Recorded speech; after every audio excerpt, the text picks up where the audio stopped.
میں نے آپ کو ایک عمل بتایا تھا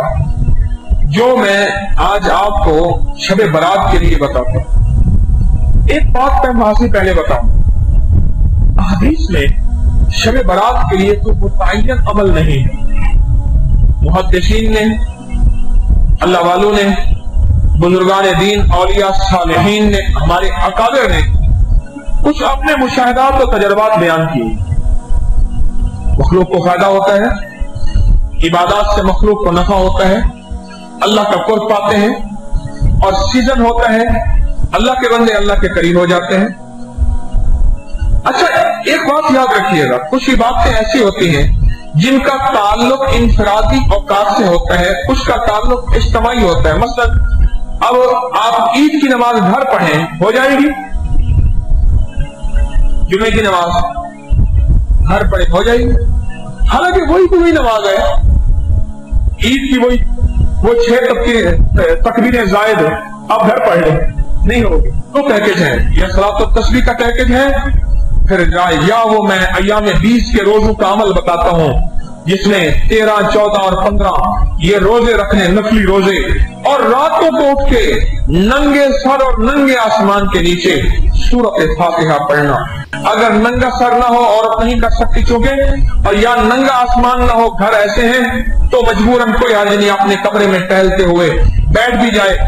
بھوک لگے تو کچھ کھا بھی سکتا ہے، وضو ٹوٹ جائے تو پھر تازہ وضو بھی کر سکتا ہے، اور نفل میں پڑھے تو بہت زیادہ پڑھے، مثلا 2 نفل ایسے پڑھے جس میں سورۃ فاتحہ 1000 پڑھ لے، 100 پڑھ لے، بعد میں کوئی ایک سورت ملا لے، یا یہ بھی پڑھ سکتا ہے، اور بغیر نفل کے بھی پڑھ سکتا ہے۔ یہ سورۃ فاتحہ کو اگر کسی کو سمجھ آ جائے نا، سورۃ فاتحہ اگر کسی کو سورۃ فاتحہ سمجھ آ جائے تو سمجھ لیں اس کو سارا دین سمجھ آ گیا، سارا قرآن سمجھ آ گیا، ساری نبوت کے راز اس کو اللہ پاک نے عطا کر دیے۔ جو نبوت کے راز اللہ نے کائنات کے بکھرے ہوئے یہ راز ہیں، اللہ نے اس کو عطا کر دیا۔ اگر کسی کو سورۃ فاتحہ سمجھ آ جائے، نبوت نہیں مل سکتی، بس ختم نبوت، سلسلہ ختم۔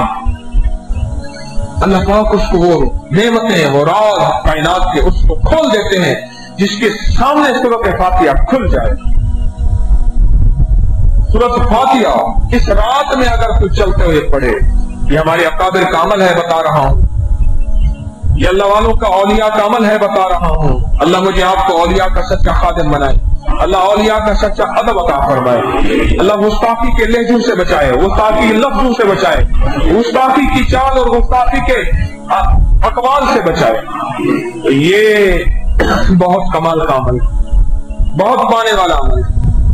کوئی اس رات میں ایسا بندہ جو میرے کریم کی بارگاہ میں، میرے کریم کی بارگاہ میں مچل رہا ہے اور رو رہا ہے، اور رو رہا ہے، اور اللہ کے سامنے راز و نیاز کر رہا ہے، اور اللہ کو اپنے غم کی کہانی سنا رہا ہے، اور وہ ایسے حرفوں میں سنا رہا، غور سے سمجھیے گا، ایسے لفظوں میں سنا رہا، اور ایسی درد بھری کہانی کے ساتھ سنا رہا کہ میرے اللہ کو اس پہ ٹس آ گیا، میرے اللہ کو اس پہ رحم آ گیا۔ یہ بندہ جو سورۃ فاتحہ پڑھنے والا ہے، غور سے سنیے گا، یہ بندہ جو سورۃ فاتحہ اس رات میں پڑھنے والا ہے، یہ بندہ وہ ہے کیا سوچ نہیں سکتے کہ اس بندے کا اللہ کے ساتھ رابطہ کیا ہے، تعلق کیا ہے، معاملہ کیا ہے، اس بندے کی اللہ کی ذات کے ساتھ لگی کیا ہے، لگی کیا ہے۔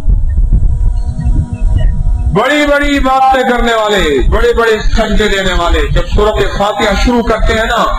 اپنی نماز کی رکعت کے اندر، سوچیں یہ اتنی اہم تو ہے کہ اپنی نفل نماز ہے تو فاتحہ، سنت ہے تو فاتحہ،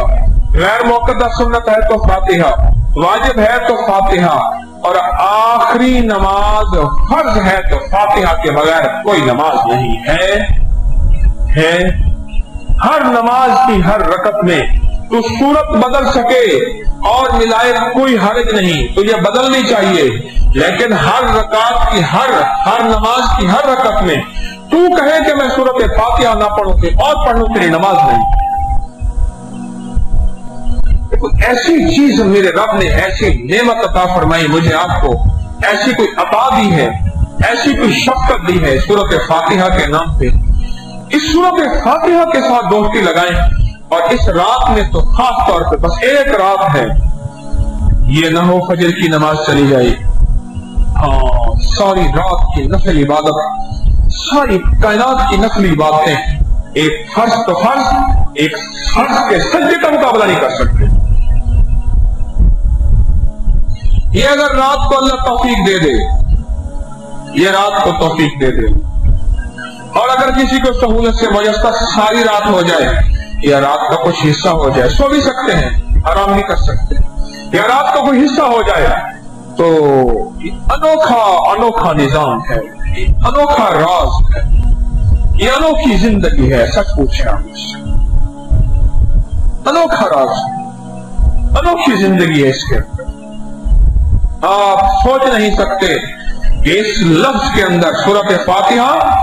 اور پھر سورۃ فاتحہ نفل میں پڑھنا، یا رات کی تنہائیوں میں اللہ کے ساتھ باتیں کرتے ہوئے، اور ایک سورۃ فاتحہ کا انداز اور بتاتا ہوں کہ اگر آپ اس رات میں اللہ پاک مجھے آپ کو توفیق دے دے تو ایک انداز اور بتاتا ہوں۔ وہ کیا انداز ہے؟ وہ انداز یہ ہے، اللہ سے باتیں کرنے کے انداز میں سورۃ فاتحہ پڑھنا، ویسے بھی قرآن پڑھنا ایسے ہے جیسے اللہ سے باتیں کرنا، نماز پڑھنا ایسے ہے جیسے اللہ سے باتیں کرنا۔ اللہ سے باتیں کرنے کے انداز میں اگر تھوڑا سی اس کے ترجمے پہ غور کر لینا تو پھر اس کو اللہ سے باتیں کرنے میں آپ حیرت انگیز پائیں گے۔ اب میں دیکھیں، الحمدللہ رب العالمین، ساری کائنات کی مولا، حمد تیری، تعریف تیری، تو مالک ہے اس دنیا کا بھی آخرت کے بھی، اللہ کی تعریف کرتی، اللہ کی تعریف کر رہے ہیں۔ جیسے بھکاری آتا ہے نا، پہلے تعریفیں کرتا ہے، تعریفیں کرتا ہے، تعریفیں کرتا ہے، تعریفیں کرنے کے بعد کہتا ہے ایاک نعبد و ایاک نستعین، بس نستعین، یہ جو نستعین ہے نا، یہی ہمارا مطلوب ہے، یہی ہمارا مقصود ہے، یہی ہماری اصل ہے کہ مولا بس آپ مدد دے، نستعین۔ اگر اس کو اللہ سے باتیں کرنے کے مانگنے کا، تو عافیت والی نعمت مانگنی ہے، بخشش والی نعمت مانگنی ہے، روزی والی نعمت، اور یہ جو سورۃ فاتحہ کا میں نے عمل بتایا نا، اس میں یہ تینوں چیزیں ملتی نہیں ہیں، بھر بھر کے ملتی نہیں ہے، بھر بھر کے ملتی ہے، اور میرا مولا دیتا ہے۔ اور تو اگر ساری امت کی نیت کر لے، مولا آج میں نے اکیلا نہیں لینا، میں نے ساری امت کے لیے لینا ہے، اور اللہ کے سامنے اڑ جا اور اپنی اللہ کو میں مشقت دکھا، محنت دکھا، اور سورۃ فاتحہ کو گڑ گڑا کے، بھکاری بن کے، مانگ کے پڑھ، جس کو ملنا ہے اس کو مل کے رہے گا، تجھے نہیں بھی ملنا تو تجھے ضرور مل کے رہے گا۔ پھر سنیں، اگر وہ ساری امت کی نیت کر لے، اماں ابا کی نیت کر لے، جس کو ملنا ہے اس کو مل کے رہے گا، نہیں ملنا تو نہیں ملے گا۔ بعض ایسے ہیں جن کو عقلی طور پہ رب نے نہیں دینا، ان کا تعلق ایمان اسلام سے نہیں ہے، ان کے لیے ہمیشہ کی جہنم ہے۔ جن کو ملنا ہے ان کو مل کے رہے گا، جن کو نہیں ملنا تو نہیں ملے گا، پر تجھے ضرور مل کے رہے گا۔ کیوں؟ ایک دلیل عرض کرتا ہوں، ایک حدیث مبارکہ میرے مدینے والے کی، کملی والے کی، فرمایا جب بندہ کسی دوسرے مسلمان کے لیے صرف آمین کہتے ہیں، آمین کیا کہتا ہے؟ صرف دوسرے مسلمان کے لیے آمین کہتا ہے، دائیں کندھے پہ ایک فرشتہ بیٹھا ہے اور وہ صرف اس کام کے لیے ہے، دوسرے بندے کے لیے دعا مانگتا ہے، تو دائیں کندھے پہ بیٹھا فرشتہ بھی ساتھ آمین کہتا ہے، اور کیا کہتا ہے؟ اللہ پہلے اس کو دے، پہلے اس کو دے، کس کو؟ یہ دعا مانگنے والے کو۔ یہ تو ایک بندے کی بات ہے جو ساری امت، اور امت سے مراد یہ آپ کے 6 ارب کتنے مسلمان غیر مسلم کتنے انسان ہیں؟ 5 ارب، چلو 5 ارب ٹھیک ہے، 5 ارب نہیں، یہ نہیں، جتنے جنات بھی ہیں، کیونکہ قرآن نے 2 چیزیں، وما خلقت والانس، یہ جتنے جنات بھی ہیں، اور میں نے تو یہاں تک سنا ہے کہ جنات کی آبادی تو اتنا زیادہ کہ حد سے زیادہ، میں نے تو یہ سنا ہے اپنے بڑوں سے